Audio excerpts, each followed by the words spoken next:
Hai semuanya.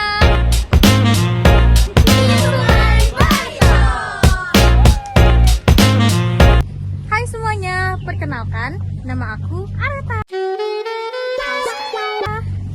Saya Dede. Aku Dava.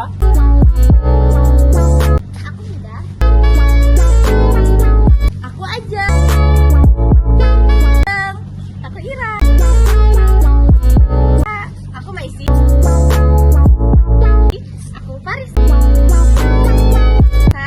Aku Sukma. Aku Reva.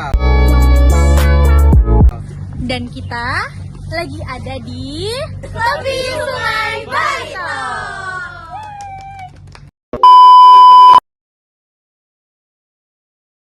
Halo semua, saat ini saya sedang ada di tepian Sungai Barito. Dan pada kesempatan kali ini, kami akan membahas tentang karakteristik sungai di Barito, Kabupaten Barito Kuala. Juga kita akan ngebahas tentang regulasi pengelolaan lahan basah yang berlaku, serta program pemerintah yang diterapkan untuk menjaga ekosistem lahan basah di wilayah tersebut. Sungai Barito adalah sungai utama yang sangat penting untuk lingkungan dan masyarakat lokal. Sungai Barito memiliki panjang sekitar 900 sampai 1000 km dengan lebar rata 650 sampai 800 meter dan kedalaman menjadi 8 meter. Sungai ini menjadi jalur transportasi penting dengan kapal yang bisa berlayar hingga 700 km ke hulu. Jaringan sungai dan fungsi transportasi. Sungai Barito memiliki anak sungai utama seperti Sungai Martapura dan Sungai Negara yang juga dapat dilayari. Jaringan ini menghubungkan pedalaman dengan pelabuhan, mendukung kegiatan ekonomi dan mobilitas masyarakat. Wilayah aliran Sungai Barito memiliki iklim tropis dengan suhu rata-rata 24 derajat Celcius dan curah hujan tahunan sekitar 2.700 mm. Kondisi ini mendukung keberadaan lahan basah yang kaya akan keanekaragaman hayati.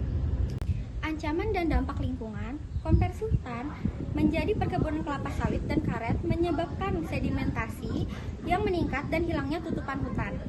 Ini mengancam fungsi ekosistem lahan basah sebagai habitat dan penyangga banjir alami.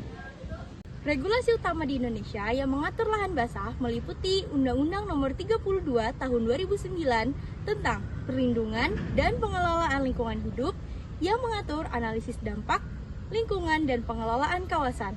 Selanjutnya, PP Nomor 71 Tahun 2014 tentang Perlindungan dan Pengelolaan Ekosistem Gambut yang mengatur perlindungan lahan gambut sebagai bagian dari lahan basah. Selanjutnya, ada dari Perpres Nomor 120 Tahun 2020 tentang Badan Restorasi Gambut dan Mangrove, lembaga yang mengelola restorasi ekosistem lahan basah efektif. Dan yang terakhir, Strategi Nasional Pengelolaan Lahan Basah yang diluncurkan oleh Bappenas sebagai payung kebijakan pengelolaan. Selain regulasi nasional, pemerintah Barito Kuala dan Provinsi Kalimantan Selatan memiliki perda tata ruang yang menempatkan lahan basah sebagai zona lindung dengan pembatasan aktivitas yang merusak. Ini merupakan aturan pengelolaan kawasan aliran sungai dan larangan pembukaan lahan tanpa izin. Pemerintah melaksanakan program restorasi hutan dan kawasan riparian Sungai Barito, peningkatan lingkungan, serta sosialisasi kepada masyarakat. Program ini juga termasuk pengembangan ekonomi hijau berbasis lahan basah untuk mendukung kesejahteraan dan keberlanjutan. Peran masyarakat dalam pengelolaan lahan basah. Masyarakat lokal sangat berperan melalui partisipasi dalam konservasi dan pengelolaan lahan basah di Sungai Barito Kuala, seperti budidaya berkelanjutan dan pelaporan kerusakan lingkungan. Keterlibatan ini menjadi kunci keberhasilan program-program pemerintah di Sungai Barito di Kabupaten Barito Kuala. Sungai Barito dan lahan basah di sekitarnya adalah aset alam yang berharga. Melalui regulasi dan program konservasi yang tepat serta keterlibatan semua pihak, kita dapat memastikan pelestarian ekosistem ini untuk masa depan yang lebih baik. Pemanfaatan Sungai Barito secara rinci melalui beberapa aspek utama, yaitu sebagai jalur transportasi, sumber kehidupan, masyarakat, dan potensi wisata serta perdagangan. Dari sisi transportasi, Sungai Barito dan anak-anak sungainya seperti Sungai Martapura dan Sungai Negara berfungsi sebagai jalur transportasi yang penting. Sungai-sungai ini dapat dilayari oleh kapal dan perahu besar hingga ratusan kilometer ke arah hulu, sehingga membentuk jaringan transportasi sungai yang padat yang menghubungkan daerah pedalaman dengan pelabuhan dan kota-kota besar. Sungai Barito dapat dilayari sampai sekitar 700 km, memfasilitasi arus barang dan penumpang secara efisien di wilayah Kalimantan Selatan.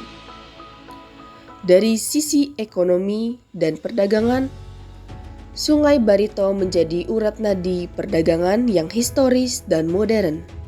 Pengelolaan alur pelayaran sungai dilakukan secara profesional dengan pendangkalan yang diatasi dan jalur navigasi yang dijaga kedalamannya agar aman.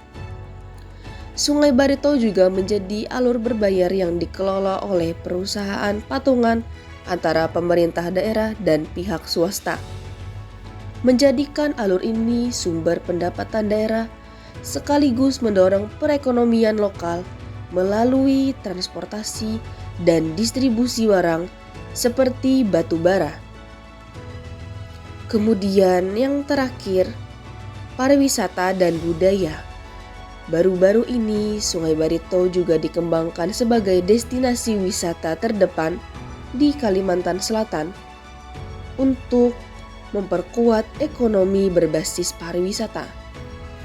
Upaya ini bertujuan memanfaatkan potensi alam dan budaya lokal dengan tetap menjaga kelestarian lingkungan dan nilai-nilai budaya leluhur. Transformasi ini diharapkan dapat membawa manfaat ekonomi bagi masyarakat sekitar, sekaligus menjadikan Sungai Barito sebagai simbol kemajuan dan keharmonisan masyarakat setempat.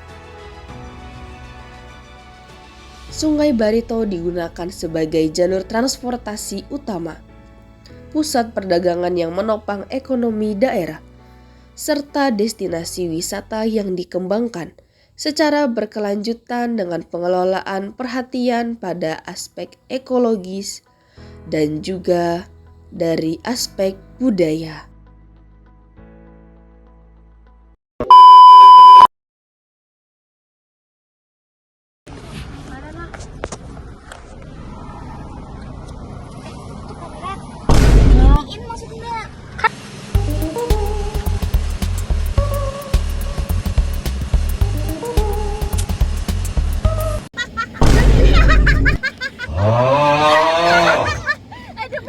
Everybody do the bump, yeah. Let me do the big jump, let me do the big jump. Everybody do the bump, hey. Let me do the big jump, let me do the big jump. Everybody do the bump, yeah. Let me do the big jump, let me do the big jump. Pemerintah Kabupaten Kuala.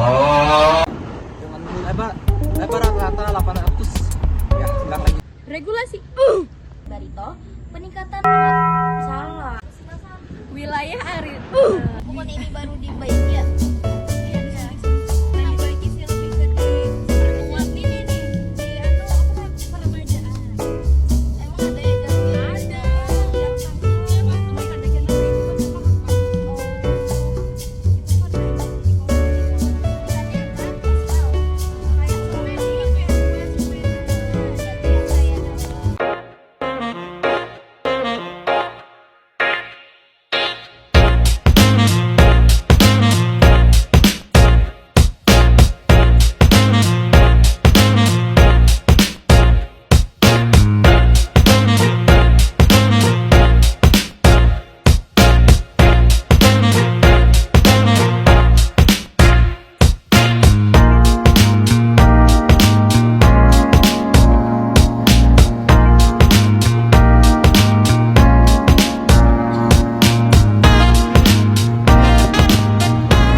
ever do.